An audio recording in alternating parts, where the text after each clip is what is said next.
வந்து 24 வயசில் இருக்கிற குழந்தையோட அவங்கள குழந்தைன்னு நம்ம சொல்ல முடியாது, ஒரு அடலசன் பருவம். இப்போ நம்ம ஒரு பொருள் கொடுத்தா அதை வாங்கலாமா வேணாமான்றதை அவனே வந்து முடிவு பண்ணுவான். அந்த 6 டிகிரியிலேருந்து அந்த அதாவது பாலாவஸ்தை, குமார அவஸ்தை, யுவ அவஸ்தை, விருத்தி அவஸ்தை, மிருத்யு அவஸ்தைன்னு வந்து 5ஆ வந்து வரும். இதே இது பெண் தமிழ்நாட்டின் பிரசன்ன நட்சத்திரங்களில் ஒருவரான, சேலத்தின் மிக முக்கிய நட்சத்திரங்களில் ஒருவரான திருமதி ஆனந்தி மேடம் அவர்கள் பிரசன்னத்தில் பார்த்தவுடன் பலன் சொல்வது எப்படி அப்படிங்கிற ஒரு சப்ஜெக்டில் ஆளை அசத்தக்கூடிய பாயிண்ட்டுகள். ஏன்னா மேடத்துக்காக ஒரு ரசிகர் மன்றமே ஆன்லைனில் இருக்குது. அவங்களுடைய அந்த ரசிகர் மன்றத்துக்காக தனது சொற்பொழிவு ஆற்ற வருகிறார். மேடம் அவர்களை வருக வருகன்னு வரவேற்கிறோம். எனக்கு உடலும் உயிரும் தந்த தாய் தந்தையருக்கு தலை வணங்குகிறேன். ஜோதிட ஞானம் வழங்கிய அனைத்து ஜோதிட குருமார்களின் பொற்பாதங்களை நமஸ்கரிக்கிறேன். எஸ்கே ஜோதிட பயிற்சி மையம் மற்றும் ஸ்ரீ யோக வாராகி சக்தி பீடம் இணைந்து நடத்தும் 20வது மாதாந்திர கருத்தரங்கிற்கு வருகை தந்திருக்கும் அனைத்து ஜோதிட உள்ளங்களுக்கும் ஜோதிட ஆசான்களுக்கும் பணிவான வணக்கங்கள். இந்த கருத்தரங்கில் எனக்கு பேச வாய்ப்பளித்த எஸ்கே பயிற்சி பள்ளி நிறுவனர் ஸ்ரீ யோகநாத் குருஜி ஐயா அவர்களுக்கு பணிவான வணக்கங்கள். இன்றைய அவைத்தலைவர்களுக்கும் எனது வணக்கம். எப்பயுமே நீங்கள் வந்து பரிகாரம் பற்றி தான் நிறையா பேசுகிறீங்க. இந்த டைம் நான் தான் உங்களுக்கு டாபிக் கொடுப்பேன். நான் என்ன டாபிக் கொடுக்குறேனோ அந்த டாபிக் பேசணும்னு சொல்லிட்டு இந்த டைம் எனக்கு ஐயா தான் அதாவது பிரசனத்தின் மூலம் எளிமையாக வந்து பலன் சொல்கிறது எப்படி அப்படின்ற டாப்பிக்கை எடுத்து கொடுத்தாங்க. அதாவது எவ்வளோ ஜோதிடம் வளர்ந்தால் கூட பிரசன்னத்தை பற்றிய அவேர்னஸ் வந்து இன்னமும் வந்து மக்களுக்கு வந்து நிறையா வந்து தேவைப்படுது. ஃபோன் பண்ணுறவங்க வந்து பிரசன்னம்னா என்ன அப்படின்னு இன்னும் நிறையா பேர் வந்து கேட்குறாங்க. பிரசன்னம்னா என்ன? அதாவது ஒரு கேள்வி எழும்பிய நேரத்தில் உள்ள கோச்சார கிரகங்களை வச்சு நம்ம பலன் சொல்கிறது தான் வந்து பிரசன்னம். இந்த பிரசன்னத்தில் வந்து நிறையா மெத்தடுகள் வந்து இருக்குது. சோழி பிரசன்னம், வெற்றிலை பிரசன்னம், அஷ்டமங்கல பிரசன்னம், இப்படி நிறையா பிரசன்னம் இருக்குது. தேவ பிரசன்னம், இந்த மாதிரி நிறையா முறைகள் வந்து இருக்குது. இதில் ரொம்ப எளிமையான முறை அப்படின்னு கேட்டிங்கன்னா, இப்போ ஒருத்தவங்க வந்து கேள்வி கேட்குற நேரத்தில் ஆருடம் எங்கே போகுதோ அதை வச்சு நம்ம எளிமையாக வந்து அவங்களோட கேள்விக்கு பலன் நடக்குமா நடக்காதான்னு வந்து சொல்லலாம். இப்போ வந்து 10:42. அப்போ ஆருடம் எங்கே போயிட்டுருக்கு? இப்போ தனுசை வந்து எந்தெந்த கிரகம் வந்து தொடர்பு கொள்ளுது? குரு வந்து தொடர்பு கொள்கிறாரு, புதன் வந்து தொடர்பு கொள்கிறாரு. அப்போ அவங்க வந்து குழந்தைய பற்றி கேட்கலாம், பொருளாதாரம் பற்றி கேட்கலாம்.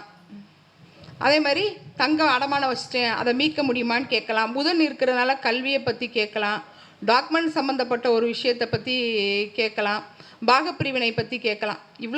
இவ்வளவே தான். அது நடக்குமா நடக்காதா?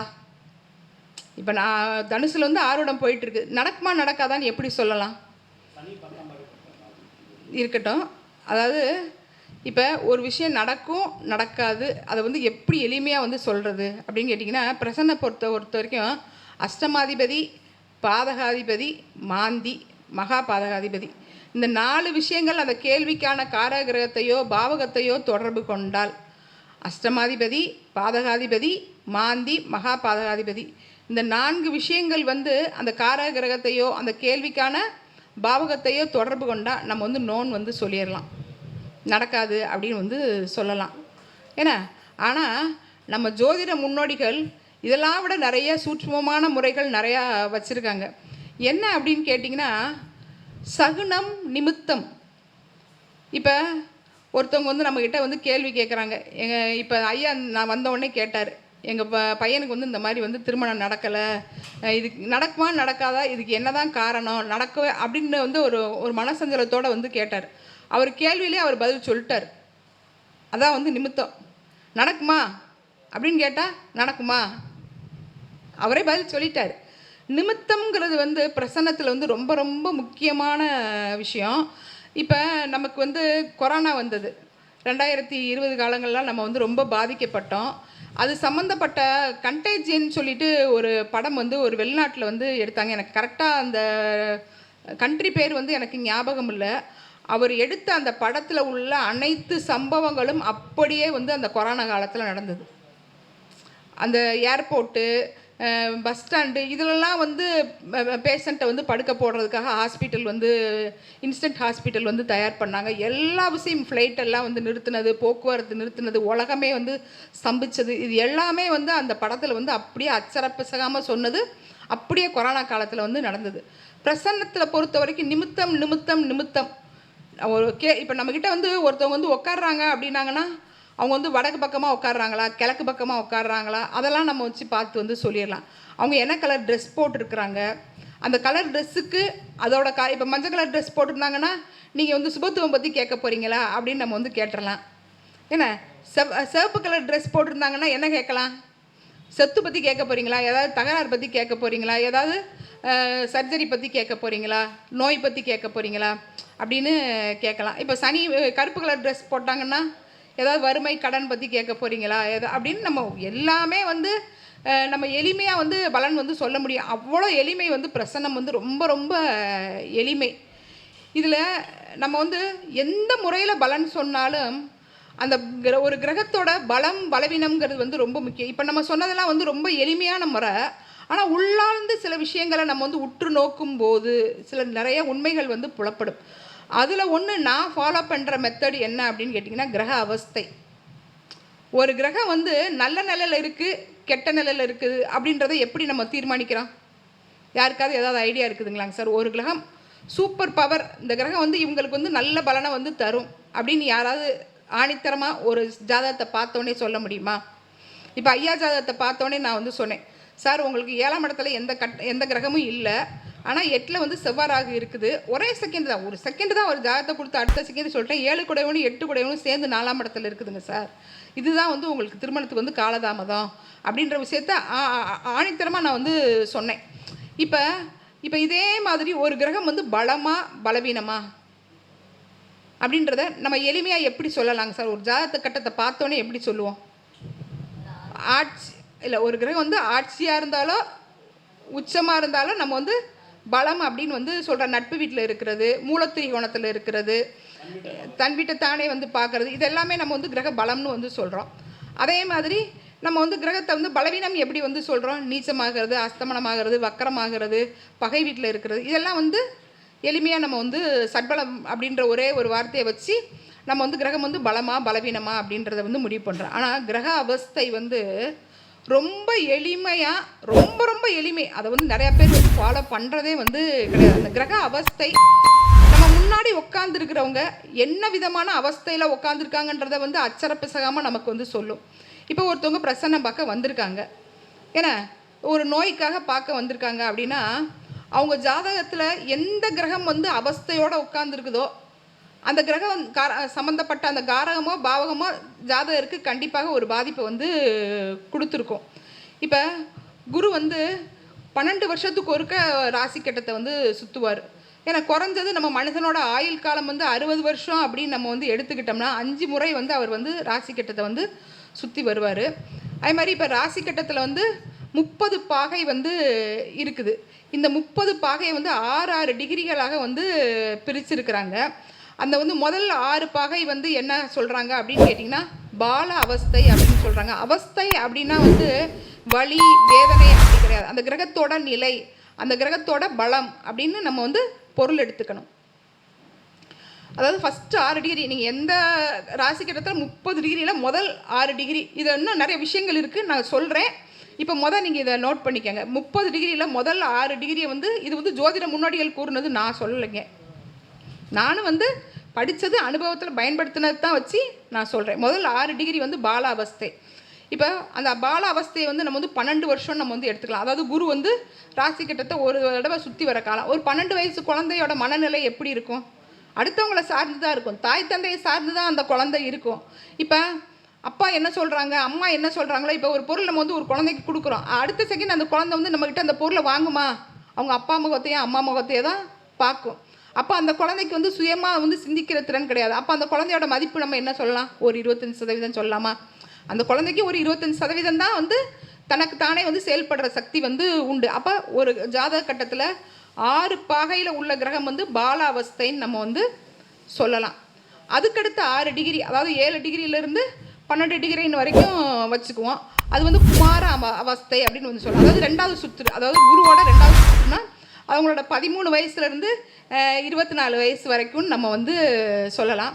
இப்போ 13 வயசுலேருந்து 24 வயசில் இருக்கிற குழந்தையோட அவங்கள குழந்தைன்னு நம்ம சொல்ல முடியாது. ஒரு அடலசன்ட் பருவம், அவங்க வந்து ஒரு வளர்ந்த பிள்ளை தான் அப்படின்னு நம்ம வந்து சொல்லலாம்.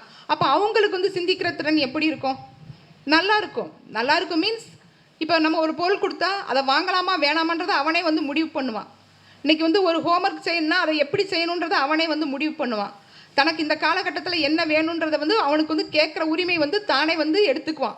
இந்த மாதிரி வந்து சில பேருக்கு 24 வயசில் கல்யாணமாகி குழந்தை கூட வந்து பிறந்தது. அப்போ அந்த அதாவது 2வது ஸ்டேஜ் வந்து குமார அவஸ்தை. இந்த லெவலில் இருக்கிறவங்களுக்கு வந்து ஒரு வந்து 50%, அதாவது 7 டிகிரியிலேருந்து 12 டிகிரி வரைக்கும் உள்ள கிரகங்களுக்கு 50% வேலை செய்யுது அப்படின்னு நம்ம வந்து பலன் வந்து சொல்லலாம். இப்போ குருவோட 3வது சுற்றுன்னு வச்சுக்கோங்க. அப்போ வந்து இதில் வந்து 13 டிகிரியிலேருந்து 18 டிகிரி வரைக்கும் நம்ம வந்து கணக்கெடுத்துக்கலாம். இப்போ 13 டிகிரிலேருந்து 18 டிகிரி வரைக்கும் அவங்களுக்கு கணக்கெடுக்கும்போது இவங்களோட வயசு வந்து 25லேருந்து 36 வயசு வரைக்கும் நம்ம வந்து கணக்கு பண்ணிக்குவோம். இப்போ 25 வயசுலேருந்து 36 வயசுக்குள்ளே ஒரு மனிதனோட வாழ்க்கையில் அனைத்து சுப நிகழ்வுகளும் நடக்கும், அனைத்து கெட்ட நிகழ்வுகளும் நடக்கும். அது வந்து அவங்க ஜாதகத்தில் உள்ள கிரக அமைப்பை பொறுத்தது. இப்போ 18லேருந்து அதாவது அவங்களோட 3வது சுற்றில் அந்த 36 வயசு வரைக்கும் அவங்க வந்து கல்யாணம் நடக்கும், குழந்தை பிறக்கும், அவங்க வந்து வாரிசை வந்து உருவாக்குவாங்க, தொழிலில் தனக்குன்னு ஒரு நிலையான நிலையை வந்து உருவாக்கிக்குவாங்க. இது வந்து ஸ்ட்ராங் இல்லையா? அப்போ ஒரு மனிதனுக்கு வந்து 24 வயசுலேருந்து 36 வயசு வரைக்கும் நல்ல ஸ்ட்ராங்கான பீரியடு குருவோட 3வது சுற்று. இதை வந்து யுவ அவஸ்தை அப்படின்னு வந்து சொல்கிறாங்க. இதுதான் வந்து கிரகங்கள்லேயே வந்து ரொம்ப பலமான இடம்னு சொல்கிறாங்க. எப்படி பலம் அப்படின்னா, தானே முடிவெடுப்பான், தனக்கு தேவையானதை தானே வந்து செய்ய துவங்குவான், யாரையும் வந்து சார்ந்து இருக்க மாட்டான், நல்லதோ கெட்டதோ அதை தானே வந்து அனுபவிப்பான், தனக்கு வாரிசை உருவாக்குவான், தன்னோட எதிர்காலத்துக்கு என்ன தேவையோ அதை வந்து சேமிப்பான். இந்த பீரியட் காலத்தில் வந்து நல்லது நடந்தாலும் அவனால் தாங்கிக்க முடியும், கெட்டது நடந்தாலும் அவனால் வந்து தாங்கிக்க முடியும். இது வந்து அந்த 24லேருந்து 36 வயசு வரைக்கும் உள்ள காலகட்டம்னு நம்ம 3வது சுற்றில் நம்ம வந்து சொல்லலாம். அதாவது ஒரு ஜாதக கட்டத்தில் அதாவது எத்தனை டிகிரி அப்படின்னு கேட்டிங்கன்னா, 13 டிகிரியிலேருந்து 18 டிகிரி வரைக்கும் இல்லை, எல்லா கிரகமுமே அவங்களுக்கு எந்த மாதிரியான அவஸ்தையில் இருந்தாலும் நல்லா பலன் தருன்ற மாதிரி சொல்கிறாங்க. இது இன்னும் ஒற்றைப்படை ராசிகள், இரட்டைப்படை ராசிகளுக்கு எதை அப்படி பார்க்குறதுன்றதை நான் உங்களுக்கு பின்னாடி நான் வந்து சொல்கிறேன். ஏன்னா இப்போ அதுக்கடுத்து 4வது பருவம் எப்படின்னு கேட்டிங்கன்னா, நமக்கு 37 வயசுலேருந்து 48 வயசு வரைக்குமே வந்து வரும். இந்த காலகட்டங்கள்லையும் ஒரு 50% பலன், அதாவது 48 வயசு வரைக்கும் அவனால் நல்லது கெட்டது எது நடந்தாலும் அதை வந்து தாங்கிக்கக்கூடிய சக்தி வந்து இருக்கும். ஆனால் மனசில் ஒரு சோர்வு, சலிப்பு, சங்கட்டம் வருமா? என்னடா நம்ம உழைச்சி என்ன கண்டோம் அப்படின்ற ஒரு சலிப்பு வரும். பிள்ளைங்களுக்கு இவ்வளோ செய்ய வேண்டியது இருக்கே, வாழ்க்கை துணைக்கு இவ்வளோ செய்ய வேண்டியது இருக்கேன்ற அந்த சலிப்பு சங்கட்டத்தை கொடுக்கறதுனால அது வந்து ஒரு 50% பலன் நம்ம வந்து சொல்லலாம். திரும்ப வந்து மிருத்யு அவஸ்தை, அதை வந்து ஒரு ஜாதகத்தில் வந்து அதாவது கடைசி 6 டிகிரி 25லேருந்து 30 டிகிரி வரைக்கும் நீங்கள் வந்து வச்சுக்கலாம். இது வந்து குருவோட 5வது சுற்று. இப்போ ஒரு 48 வயசுக்கு மேலேனா அவங்க வந்து லைஃப்பில் ஓரளவுக்கு வந்து பிள்ளைங்களை செட்டில் பண்ணி படிக்க வச்சு குழந்தைங்களுக்கு வந்து கல்யாணம் பண்ணுற ஸ்டேஜு, இல்லை தன்னோட வாழ்க்கையில் தானே வந்து தன்னை வந்து பாதுகாத்துக்கூடிய அளவுக்கு தனக்கு வந்து சொத்துக்களையோ பிற்கால தேவைக்கோ வந்து நிறைவு செய்ய வேண்டியது. ஆனாலும் இந்த காலகட்டத்தில் சலிப்பு சங்கடம் வந்து அதிகமாகுமா? யாராலும் இருந்தாலும் 50 வயசுக்கு மேலே முட்டி வலி, கை கால் வலி வருதா வரலையா? அப்போ இந்த காலகட்டங்களில் அதாவது 25 டிகிரிலேருந்து 30 டிகிரி வரைக்கும் இருக்க கிரகம் வந்து 25% பலன் தரும். இதுதான் வந்து கிரக அவஸ்தைன்னு வந்து மூல நூல்களில் வந்து சொல்லியிருக்கிறாங்க. இப்போ ஒரு விஷயம் நல்லா வந்து புரிஞ்சுக்கணும். நம்ம வந்து ராசிகளை வந்து 12 ராசியையும் வந்து சார் ஒரு நிமிஷம் கொஞ்சம் ஆண் ராசி பெண் ராசின்னு வந்து பிரிக்கணும். இல்லைன்னா ஒற்றைப்படை ராசிகள், இரட்டைப்படை ராசிகள்னு நம்ம வச்சுக்கலாம். இப்போ ஒற்றைப்படை ராசிகள் அப்படிங்கும்போது மேசம், மிதுனம், சிம்மம், துலாம், தனுசு, கும்பம், இதை வந்து ஆண் ராசிகளும் நம்ம வந்து சொல்லலாம். இப்போ இந்த ஒற்றைப்படை ராசிகளுக்கும் ஆண் ராசிகளுக்கும் நான் முதல்ல சொன்ன மாதிரியே அந்த 6 டிகிரியிலேருந்து அதாவது பாலாவஸ்தை, குமார அவஸ்தை, யுவ அவஸ்தை, விருத்தி அவஸ்தை, மிருத்யு அவஸ்தைன்னு வந்து 5ஆக வந்து வரும். இது பெண் ராசிகளாக இருந்தால் ரிஷபம், கடகம், கன்னி, அவங்களுக்கு அடுத்து விருச்சகம், மகரம், இதெல்லாம் வந்து உங்களுக்கு மீனம், இதெல்லாமே வந்து அவங்களுக்கு வந்து பெண் ராசிகளாக இரட்டைப்படை ராசிகளாக வந்து வேலை செய்யும். இதில் வந்து ரிவர்ஸாக வந்து வரும். அதாவது முதல் 6 டிகிரி வந்து மிருத்தி அவஸ்தை, அதுக்கடுத்த 6 டிகிரி வந்து விருத்தி அவஸ்தை, அதுக்கடுத்த 6 டிகிரி வந்து யுவாவஸ்தை, அதுக்கடுத்த 6 டிகிரி வந்து அவங்களுக்கு வந்து குமார அவஸ்தை, பால அவஸ்தை, இப்படி வந்து ரிவர்ஸாக வந்து வரும். எப்படி நீங்கள் தலையை சுற்றி பலன் எடுத்தாலும் அவங்க சொல்கிற கான்செப்ட் என்ன அப்படின்னு கேட்டிங்கன்னா, அந்த மத்தியம பாகை, அதாவது 13லேருந்து 18 டிகிரி வரை உள்ள கிரகங்கள் வந்து உங்கள் ஜாதகத்தில் உங்களுக்கு ஒரு அபரிமிதமான சுபத்துவத்தை வந்து தருது அப்படின்னு வந்து சொல்லலாம். இப்போ பிரசன்னத்தில் எடுக்கும்போது வந்து சில பேர் வந்து ஒரு ஹார்ட் ப்ராப்ளங்க, சர்ஜரி பண்ணால் இவர் வந்து பொழைப்பாரா அப்படின்னு வந்து கேட்டு வருவாங்க. அப்படி கேட்டு வரும்போது அவங்க வர்ற அன்னைக்கு வந்து ஆறுக்குடையவன், அவங்க நம்ம பிரசன்னம் நம்ம போடும்போது ஆறுக்குடையவன் என்ன கதியில் இருக்கிறான், அந்த ஆறுக்குடையவனை வந்து அட்டமாதிபதியோ பாதகாதிபதியோ தொடர்பு கொண்டாலும் அந்த கிரகத்தோட அவஸ்தையை வச்சு அவங்க பொழைப்பாங்களா பிழைக்க மாட்டாங்களான்றதை நம்ம வந்து கரெக்டாக சொல்ல முடியும். இப்போ ஆறுக்குடையவன் வந்து அந்த மிருத்தி அவஸ்தையில் இருந்தால் நம்ம வந்து 25% தான் வாய்ப்பு. நம்ம தைரியமாக வந்து சொல்லலாம், கொஞ்சம் யோசிச்சு செய்யுங்க அப்படின்னு வந்து நம்ம தைரியமாக வந்து சொல்லலாம். நேற்று காலையில் 8:30 மணிக்கு இது பார்த்த பிரசன்னங்க, 30 சோழி வந்து வந்தது, கண்ணியில் வந்து ஆறுட வந்து விழுந்தது, 7ல் வந்து சனி வந்து இருக்குது. அதை வந்து செவ்வாய் வந்து தன்னோட 8ஆம் பார்வையால் வந்து பார்க்குறாரு, மாந்தியோட சேர்ந்து தான் வந்து பார்த்தாரு. அவங்க வந்து நான் எடுத்தோடனே அவங்கக்கிட்ட நான் கேட்ட கேள்வி வந்து, நீங்கள் வந்து பூர்வீகம் பற்றி கேட்க போகிறீங்களா, குலதெய்வம் பற்றி, ஏன்னா சனி குறிப்பு காட்டினார், பூர்வீகம் பற்றி கேட்க போகிறீங்களா, குலதெய்வம் பற்றி கேட்க போகிறீங்களா அப்படின்னு, அந்த சனியோட தொழிலில் மாற்றம் பற்றி கேட்க போகிறீங்களா, சனியோட காரகத்துவங்களாக நான் வந்து கேட்டேன். ஆயுள் ஆரோக்கியம் சம்மந்தப்பட்ட கேள்வின்னு நான் சனியோட காரகத்துவமாக கேட்டேன். அப்போ அந்த கிளையண்ட்டு சொன்னார், இது நீங்கள் சொன்ன எந்த கேள்வியுமே கிடையாதுன்ட்டார். இது 100ல் 1 கண்டிப்பாக நடக்கும், ஏன்னா நம்மளும் மனுஷன் தானே, நம்ம ஒன்றும் கடவுள் கிடையாதுல்ல. சரி, அப்போ அவங்க கேள்வியை நீங்கள் சொல்லுங்கள் அப்படின்னு நான் வந்து கேட்டேன். அப்போ அவர் சொல்கிறாரு, பிள்ளைங்களுக்கு கல்யாணம் ஆகலை, எனக்கு கடன் அதிகமாக இருக்குது. கன்னியா லக்னத்துக்கு 6 குடையவன் 7லேருந்து லக்னத்தை வந்து பார்க்குறாரு. ஏன்னா அதே மாதிரி அட்டமாதிபதி அதை வந்து பார்க்குறாரு. அந்த சனியை வந்து கன்னியா லக்னத்துக்கு அட்டமாதிபதி 8ஆம் பார்வையால் வந்து பார்க்குறாரு. அவர் கேட்ட கேள்வி என்னமோ கரெக்டு தான். என்ன கேட்டார், பிள்ளைங்களுக்கு ஒரு பிள்ளைக்கு வந்து பையனுக்கு வந்து 53 54 வயசு, இன்னொரு பையனுக்கு 51 வயசு, பொண்ணுக்கு 42 வயசுங்க, பிள்ளைங்களுக்கு கல்யாணம் ஆகலை அப்படின்னு வந்து கேட்டார். இப்போ நான் வந்து எனக்கு ஒரே குழப்பமாயிருச்சு, என்னடா குருவும் குறிப்பு காட்டலை, சுக்கிரனும் குறிப்பு காட்டலை, சனியும் செவ்வாவும் குறிப்பு காட்டுது, இவர் என்னமோ சம்மந்தம் இல்லாமல் சொல்கிறாரு. இப்போ சனி செவ்வாய் குறிப்பு காட்டுறதுனால அவர் வந்து கடனை பற்றி கேட்குறாரு. அப்போ வந்து நான் திரும்ப வந்து யோசிக்கிறேன், சரி அட்டமாதிபதி வந்து பார்க்குறாரு, 5 குடையவனோட என்ன நிலை, இப்போ இவங்களுக்கு வந்து பாக்கியஸ்தானத்தை நம்ம வந்து பார்க்கணும், பூர்வ புண்ணியஸ்தானத்தை வந்து பார்க்குறோம், பாக்கியஸ்தானத்தை வந்து பார்க்குறோம். அப்போ 5 குடையவன் தான் 7 குடையவனாக வந்து லக்னத்தை வந்து பார்க்குறாரு. 5 7 சம்மந்தம் இருக்குது. எனக்கு ஒரு டவுட்டு வந்துடுச்சு. உடனே நான் வந்து கேட்டேன். அடுத்த செகண்ட் நான் வந்து யோசிக்கவே இல்லை. ஏன்னா எனக்கு பிரசன்னம் சொல்லி கொடுத்தவங்க, உங்கள் மனசில் என்ன கேள்வி விழுந்ததோ, நீங்கள் என்ன கேள்வி கேட்டிங்களோ அதில் கடைசி வரைக்கும் நீங்கள் ஆணித்தரமாக இருக்கணும். கிளையண்ட்டுக்காக நீங்கள் என்றைக்குமே உங்களோட கேள்வியோ பதிலையோ நீங்கள் வந்து மாற்றவே மாற்றாதீங்கன்றது சொல்லி கொடுத்துருக்காங்க.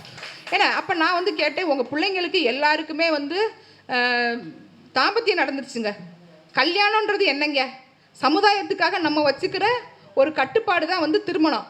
ஒரு வயசுக்கு மேலே கிடக்கும்போது இது வந்து மனிதனோட உணர்வு, அதை வந்து நம்ம வந்து தப்புன்னு சொல்ல முடியாது, சரின்னு ஆர்கியூமெண்ட் வந்து பண்ண முடியாது. அவர் கூட வந்து ஒரு பையன் வந்து வந்துட்டார், அவரோட ஒரு பையன் வந்துட்டார், 51 வயசு 52 வயசு என்னமோ வந்து சொன்னார். அப்போ நான் வந்து கேட்டேன், சார் நான் சொன்னது சரியா தவறா அப்படின்னு வந்து கேட்டேன். அவங்க அப்பா முன்னாலே அவர் வந்து ஒத்துக்கிட்டார். சனின்றது வந்து அடுத்த தலைமுறையை உருவாக்கக்கூடிய கிரகம். இப்போ அதில் வந்து கிரகம் வந்து அன்னைக்கு வந்து சனி வந்து 6க்கு மேலே தான் வந்து நேற்று வந்து இருந்தார், இப்போயும் அப்படி தான் வந்து இருக்கிறாரு. அப்போ வந்து 2வது அவஸ்தையில் வந்து இருக்கிறாரு, அது வந்து பெண் ராசி 2வது அவஸ்தையில் இருக்கிறாரு. இப்போ நம்ம வந்து பித்ருதோஷத்துக்கு என்ன சொல்கிறோம், சனி சூரியன் காம்பினேஷன் தான் வந்து பித்ருதோஷம்னு வந்து சொல்கிறோம். அந்த சனி நின்னதும் வந்து பெண் ராசிங்க, ஏன்னா சூரியன் நிற்கிறது வந்து பெண் ராசிங்க. அப்போ பெண் சாபத்தால் வந்து அந்த குடும்பத்தில் நம்ம அப்படி நடக்குது அப்படின்னு நம்ம வந்து தாராளமாக வந்து பலன் சொல்லலாம். ஆனால் இன்னும் கேட்டுக்கங்க, அந்த அவஸ்தையை இப்போ நான் இப்போ எடுக்கிறேன், இப்போ தான் வந்து எடுக்கிறேன். ஏன்னா 2வது அவஸ்தையில் இருக்காது 50%. இப்போ அவர் கேட்குறாரு, நான் சொல்லும்போது அவர் வயசு வந்து 82. நான் சொன்னதை வந்து அவரால் வந்து புரிஞ்சிக்க முடியல. நான் சூசகமான சில வார்த்தைகள், நாகரிகமான வார்த்தைகள் வந்து யூஸ் பண்ணேன். அதாவது அவருக்கு வந்து புரிகிற மாதிரியும் இருக்கணும், நம்ம பேசுகிற வார்த்தைகள் வந்து அவங்களுக்கு வந்து மனசு கஷ்டப்படுத்துகிற மாதிரி இருக்கக்கூடாதுன்றக்காக நான் வந்து பேசுகிறேன். அப்போ அவர் புரிஞ்சுக்கிட்டார். சரி இருக்கட்டுங்க, அது நடந்துக்கிட்டு இருக்கட்டும், சட்ட ரீதியாக எப்போ நடக்கும்னு அவர் வந்து அடுத்து கேட்குறாரு. ஏன்னா அப்போ தான் நான் அந்த அவஸ்தையை வச்சு நான் வந்து பலன் எடுக்கிறேன். இப்போ நேற்று வந்து சூரியன் வந்து எந்த டிகிரியில் இருந்தார், 29 டிகிரியில் வந்து இருக்கிறார். இப்போ நாளைக்கே வந்து அவர் வந்து மாறிடுவார். அப்போ வந்து இல்லை 2 மாதம் 3 மாதம் நம்ம சொல்லலாமா? இப்போ அவஸ்தையை வச்சு தான் நம்ம வந்து பலன் எடுத்துருக்குறோம். அந்த அவஸ்தை வந்து இப்போ அடுத்த கட்டத்துக்கு வந்து மாறப்போகுது. அடுத்த கட்டத்துக்கு வந்து மாறும்போது பலன் மாறுமா மாறாதா? இப்போ அவங்களுக்கு இருக்கிறது வந்து அந்த கிரகம் வந்து சனி இருந்தது வந்து அவங்களுக்கு வந்து குமார அவஸ்தையில் தான் வந்து இருந்தது. அப்போ அது வந்து யுவ அவஸ்தையை நோக்கி போகுமா போகாதா? அப்போ அவங்களுக்கு வந்து சாதகமான பலன் நடக்குமா நடக்காதா? இப்படி வந்து பிரசன்னத்தில் வந்து சொல்ல முடியாத விஷயங்களே வந்து கிடையாது. இப்போ ஒருத்தவங்க வந்து ஒரு பரிகாரம் வந்து செய்கிறாங்கன்னு வச்சுக்கோங்க. ஒரு பரிகாரம் அப்படின்னா இப்போ ஒரு மெயினாக வந்து எல்லாருமே வந்து சொல்கிறது வந்து இந்த நவகிரக சாந்தி ஹோமம், பித்ரு ஹோமம் இப்படி ஏதோ எடுத்துக்குவோம். நான் செஞ்ச பலன் வந்து எனக்கு பரிகாரம் வந்து எனக்கு வந்து பலன் கொடுத்துச்சா கொடுக்கலையா அப்படின்னு வந்து கேட்டு நிறையா பேர் வந்து வருவாங்க. இப்போ ஆருடம் வந்து எந்த இடத்துல ஓடுது? கரெக்டாக வந்து 11. இப்போ வந்து ஆருடம் வந்து கரெக்டாக வந்து மேசத்துக்குள்ளே வந்துருச்சு. ஏன்னா இப்போ மேசத்தில் எந்த கிரகம் இருக்குது? சுக்கிரன் இருக்கார். ஏன்னா இப்போ நமக்கு வந்து பரிகாரம் வந்து பழிச்சிருச்சா பழிக்கலையா அப்படின்னு கேட்குறாரு. நம்ம எப்பயுமே வந்து ஒரு சுபத்துவமான ஒரு விஷயத்துக்கு நம்ம வந்து குருவைத்தான் நம்ம போய் வந்து தேடுவோம். குரு வந்து 9 குடையவன் வந்து 3ல் இருந்து தன் வீட்டை தானே வந்து பார்க்குறாரா? நீங்கள் செஞ்ச பரிகாரம் பழிச்சிருச்சு நம்ம சொல்லலாமா சொல்ல முடியாதா? உங்களுக்கு அந்த பரிகாரம் வந்து பலன் தரும்னு வந்து சொல்லுவோம். அப்போ எவ்வளோ நாளில் பலன் தரும் அடுத்து கேட்பாங்க இல்லையா? அப்போ எவ்வளோ நாளில் பலன் தரும்? இப்போ நம்ம வந்து சுக்கிரன் வந்து குருவை தொடுறதுக்கு எவ்வளோ நாள் ஆகும்? 3 மாதம், அதிகபட்சம் 3 மாதம். நம்ம 2 மாதம் தான் ஆகும். ஆனால் நம்ம வந்து எக்ஸ்ட்ரா 1 மாதம் சேர்த்து தான் சொல்லணும். ஏன்னா நம்ம மக்களுக்கு வந்து எப்போயுமே வந்து ஆர்வம் வந்து ரொம்ப அதிகம். நம்ம வந்து 1 மாதம் 1.5 மாதம்னு சொல்லிட்டேன்னு வச்சுக்கோங்களேன், அடுத்தே ஃபோன் போட்டுருவாங்க. மேடம் 10 நாள் ஆயிடுச்சு, நீங்கள் சொன்ன டயத்தில் இன்னும் வந்து 20 நாள் தான் இருக்குதுன்னு வந்து ஃபோன் பண்ணுவாங்க. இந்த மாதிரி விஷயங்கள் வந்து நம்ம வந்து அந்த கிரக அவஸ்தையை பற்றி ரொம்ப எக்ஸலண்ட்டாக வந்து பலன் எடுக்க முடியும். இப்போ ஒரு தசை வந்து பலன் தருமா தராதா அப்படின்றத வந்து பார்க்கலாம். ஒரு ஜாதகம் சொல்கிறேன். அதாவது 21/7/1974 பிறந்தவங்க, 5:30 AM மதுரையில் பிறந்தவங்க.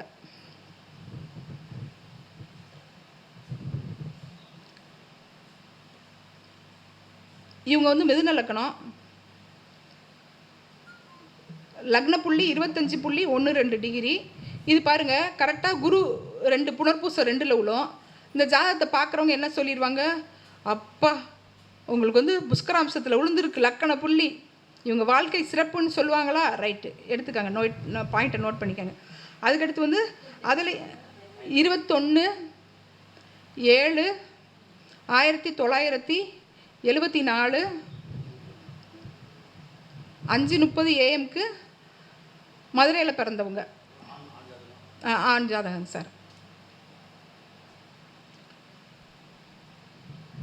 லக்னத்திலேயே சுக்கிரன் 6.6 டிகிரி, புதன் 14.27 டிகிரி, சனி வந்து 17.8 டிகிரி. இதெல்லாம் மிதுனத்தில். அதுக்கடுத்து கடகத்தில் சூரியன் 4.2 டிகிரி, சந்திரன் 25.2 டிகிரி. சிம்மத்தில் செவ்வாய் 2.23 டிகிரி,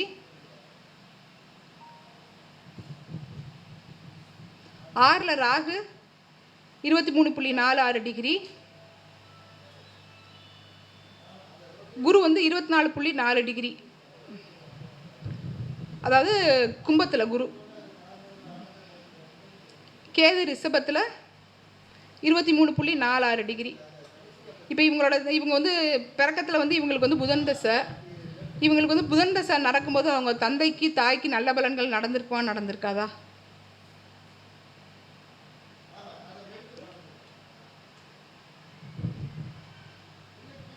புதன் வந்து 14 டிகிரி. அவங்க எவ்வளோ தாழ்வான நிலையில் இருந்தால் கூட அவங்க தாய் தந்தை வந்து இந்த குழந்தை பிறந்த நேரத்தில் நல்ல நிலைமைக்கு வந்திருப்பாங்களா? அதுக்கடுத்து கேது தசைக்கு போங்க. கேது வந்து 23.46 டிகிரி. நம்ம வந்து மத்தியம பகையில் உள்ள அந்த கிரகம் தான் நமக்கு வந்து பலன் தரும்னு வந்து சொல்லிட்டோம். அப்போ கேது தசைக்கு அவங்க சம்பாதிச்சதை எல்லாத்தையும் வந்து இழந்திருப்பாங்களா? அப்போ அவங்க அவங்க சம்பாதிச்சது எல்லாத்தையும் இழந்திருப்பாங்களா? புதன் தசையில் சம்பாதிச்சதை. இவருக்கு வந்து புதன் தசை வந்து 5 வருஷம் இருந்துச்சு. அவங்க 5 வருஷம் சம்பாதிச்சதை எல்லாத்தையுமே அந்த கேது தசையில் இழந்திருப்பாங்களா? திருப்பி இப்போ அந்த குழந்தைக்கு வந்து சுக்கிர தசை வருது. சுக்கிரன் வந்து 6 டிகிரியில் இருக்குது, 6.6 டிகிரி. அப்போ நம்ம வந்து பாலாவஸ்தையும் எடுத்துக்கலாம், குமாராவஸ்தைன்றதையும் நம்ம வந்து சொல்லலாம். ஒரு 50% பலன் வந்து சொல்லலாம். ஏன்னா அப்போ 50% அவங்க நல்லாவே வந்து சம்பாதிச்சிருப்பாங்க. இப்படி அதுக்கடுத்து வந்து இவங்களுக்கு வந்து இவங்க ஜாதக ரீதியாக இவங்களுக்கு எப்பயுமே புதன் தசை, சனி புத்தி, புதன் புத்தி இவங்களுக்கு வந்து எக்ஸலண்ட்டாக பலன் தரும். நம்ம ஜாதகத்தை எடுத்தோடனே வந்து பலன் சொல்கிறோன்னா இவங்களுக்கு எந்த காலகட்டம் நல்லா இருக்கும்? ரொம்ப எளிமையாக நமக்கு வந்து டிகிரி எல்லாமே இப்போ நமக்கு வந்து போட்டு வந்துடுது. இதை வச்சே நம்ம வந்து எளிமையாக வந்து பலன் சொல்ல முடியும். இப்போ உங்களுக்கு யாருக்காவது ஏதாவது டவுட் இருக்கா நான் பேசுனதில்? நீங்கள் யாராவது கேள்வி கேட்குறதுனா கேளுங்க, உங்களுக்கு நான் அதுக்கு பதில் சொல்கிறேன். இல்லை உங்கள் ஜாதக ரீதியான கேள்வி கூட கேளுங்க, நான் சொல்கிறேன். நான் இப்போ சொன்ன இந்த டாபிக் சம்மந்தமாக. சரி. ஆ. ம். சரி. கண்டிப்பாக இருக்கும். 25% தான் அவங்களுக்கு வந்து பலன் வந்து தரும். கிருத்திகை 1ங்கும்போது வந்து அதை அவங்களுக்கு வந்து அவங்க வந்து மிருத்தி அவஸ்தையில் தான் வந்து இருக்கிறாங்க. அவங்க கணவராலையும் அவங்களுக்கு வந்து 25% தான் சொத்து இருக்கும்.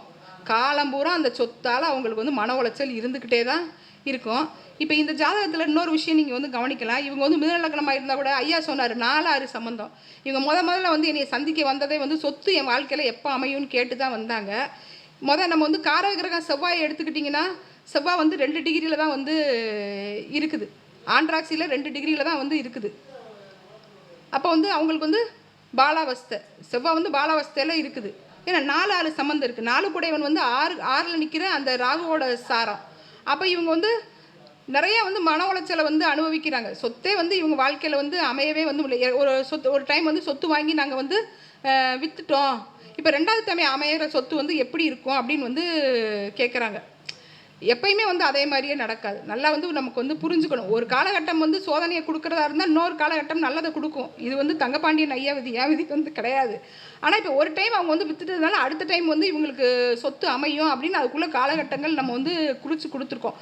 இது மாதிரி நம்ம வந்து எல்லா விஷயமுமே வந்து நம்ம வந்து ஜாதக ரீதியாகவும் இந்த கிரக அவஸ்தையை வச்சு எடுக்க முடியும், பிரசன்னத்துக்கும் வந்து பயன்படுத்த முடியும். ஒரு டாக்டர்கிட்ட போய் இவங்களுக்கு வந்து உடல் ரீதியான ஒரு ஃபால்ட்டுக்கு அவங்க வந்து 1 லட்ச ரூபாய்க்கு டெஸ்ட் எடுப்பாங்க. இந்த டெஸ்ட்டு அந்த டெஸ்ட்டுன்னு அவங்கள வந்து ஒரு ஏடிஎம் மிஷினாக்கி கடனாளியாக்கி இந்த பார்ட்ஸ் வந்து ஃபால்ட்டுன்னு வந்து சொல்லுவாங்க. ஆனால் நம்ம பிரசன்னத்தில் இந்த கிரக அவஸ்தையை வச்சு அவங்களுக்கு வந்து எந்த பார்ட் வந்து ஃபால்ட்டுன்னு நம்ம வந்து சொல்ல முடியுமா? எக்ஸலண்ட்டாக வந்து சொல்ல முடியும். இதெல்லாம் வந்து நம்ம அட்டமாதிபதி ஒரு ஜாதகத்தில் வந்து எந்த இடத்துல நிற்கிறாரோ அந்த இடத்த வச்சு அவங்க ஜாதகத்தில் அந்த பார்ட் உடம்புல வந்து ஃபால்ட் இருக்குன்றதையும் நம்ம வந்து சொல்ல முடியும். எல்லாமே வந்து நம்மளோட ஐக்யூவை வந்து நம்ம வந்து அதிகமாக வந்து யூஸ் பண்ண ரொம்ப உள்ளார்ந்து நம்ம வந்து 1ஆம் அதிபதி எங்கே இருக்கிறார், 2ஆம் அதிபதி எங்கே இருக்கிறார், அந்த மாதிரியெல்லாம் நம்ம வந்து ரொம்ப போகாமல் இப்போ ஜோதிடத்தை படிக்கிறதுல நிறையா பேருக்கு வந்து ஆர்வம் வந்து அதிகமாகிருச்சு. அப்போ நம்ம இந்த மாதிரி எளிமையாக சொல்லும்போது அவங்களுக்கும் அது வந்து புரிஞ்சுக்கிற தன்மை வரும். இப்போ கமெண்ட் போடுவாங்க, நிறைய பேர் வந்து கமெண்ட் போடுவாங்க. என்ன போடுவாங்க அப்படின்னு கேட்டிங்கன்னா, இப்போ எனக்கு நீங்கள் என்ன பலன் சொன்னீங்க, இவ்வளோ நாளைக்கு நீங்கள் பேசுனதே எனக்கு புரியலை அப்படிம்பாங்க. ஏன்னா பாட்டெழுதி பேர் வாங்கும் புலவர்களும் இருக்கிறாங்க, குற்றம் கண்டுபிடிச்சி பேர் வாங்கும் புலவர்களும் இருக்கிறாங்க. எவ்வளோ நம்ம மேலே குற்றம் வருதோ அவ்வளோ நம்ம வளர்கிறோன்னு வந்து அர்த்தம். ஏன்னா ஜோதிடர்களுக்கு வந்து வளர்ச்சி ரொம்ப அவசியம். எப்போ நம்மளோட கருத்தை வந்து ஒருத்தவங்க வந்து அப்போஸ் பண்ணுறாங்களோ அப்போ அந்த கருத்தில் வந்து உள்ள நிறையா விஷயங்கள் இருக்குது, அதை அவங்களால ஏற்றுக்க முடியலைன்ற விஷயம் வந்து நமக்கு வந்து தெரிய வருது. நேரம் கருதி பேச்ச கேளுங்க சார். யுவ அவஸ்தை அந்த 13 டிகிரிலேருந்து 18 டிகிரியில் என்ன கிரகம் இருக்கோ அதுதான் வந்து உங்களுக்கு வந்து எப்பயுமே வந்து நல்ல ஒரு சுபிச்சமான பாயிண்ட்டை கொடுக்கக்கூடிய இடம். நல்லா இருக்கும், சிறப்பாக இருக்கும். பிரசனத்திலையும் எடுக்கலாம், நீங்கள் தசாபதியும் எடுக்கலாம். இப்போ அதுக்காகத்தான் இந்த உதாரண ஜாதகத்தை போட்டேன். இந்த ஜாதகருக்கு வந்து புதன் தசை சனி தசை எப்பயுமே வந்து சிறப்பாக இருக்குன்றதை நான் உங்களுக்கு சொல்கிறேன். ஓகே, வாய்ப்பிற்கு நன்றி. மிக சிறப்பான முறையில் பிரசனத்தினுடைய மகிமைகளையும் பிரசனத்தினுடைய ரகசியங்களையும் சொல்லி தந்த நமது ஆனந்தி மேடம் அவர்களுக்கு ஜெயலலிதா மேடம் அவர்கள் மரியாதை செலுத்துவார். சண்முகம் ஐயா.